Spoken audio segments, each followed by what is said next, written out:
When I bought this knife sharpening set 25 years ago, I was working in a factory where we had to cut vinyl siding with a knife while it was coming off the manufacturing line. With this knife set, it works really, really well. What I ended up doing is pretty much sharpening everybody's knives on all 4 shifts, and this is what I'd use. It has 3 different coarseness of stones. The red one would be a 120, which is a coarse stone.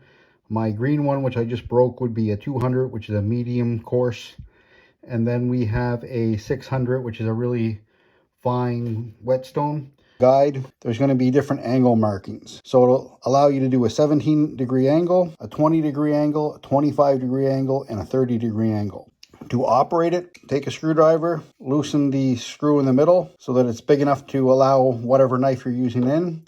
Once you put your knife in, just tighten the red screw. That screw will then tighten the whole unit so that it's pinching that blade tightly. Once you have your knife in, you're going to grab the rod, place your whetstone in, depending on what angle your blade's at, and then slide that across your blade. That'll, % of the time, give you a very consistent angle, allowing you to go from one end of the blade to the other without ever changing what that angle is. What I'm going to sharpen today is going to be my Leatherman wave. I'll take that out, clamp that in here, put our blade in. All right, that seems like it's in there pretty good right now. So I'm going to take my medium stone. I'm going to put some oil on that. So what I'm going to use for oil is just going to be a 3-in-1 oil that's kind of good for everything. So I'll put that on and I'll grab one of the handles.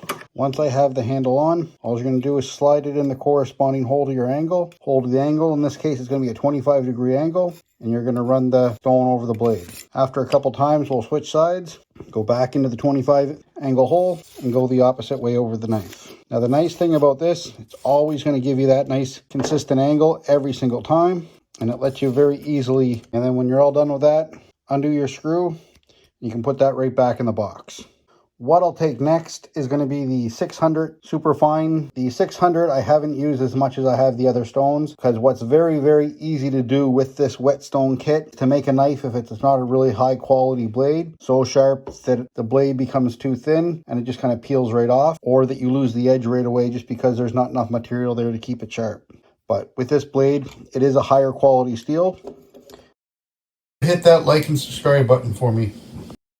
Now, with any whetstone, you kind of have 2 options. You have the option of either soaking the whetstone in water. You want to soak it in water for about a half an hour before you start to use it. If you're going to use oil on a whetstone, you put that oil on right away and you can start to sharpen it. What'll happen is as you're sharpening it, you'll get that little bit of a buildup of silver on there. To clean that off, you either soak it back into the water, or what you can do if you're using oil, put a little additional oil on it, take your cloth, wipe it off, and it'll lift all that off. Now, if you do want to use a whetstone that's been used in oil with water, you're not able to do that. But a trick you can do is you can boil the whetstone. It does take a while to do that. And once you've boiled it for a while, you clean it off, change that water out, do that a couple times, and boil it for about a half an hour each time. After about the 3rd or 4th time, what you'll be able to do is put that in water for a half an hour and then use it with water instead of oil. So to take that off, we're just going to undo our red screw, and then it'll fall right off.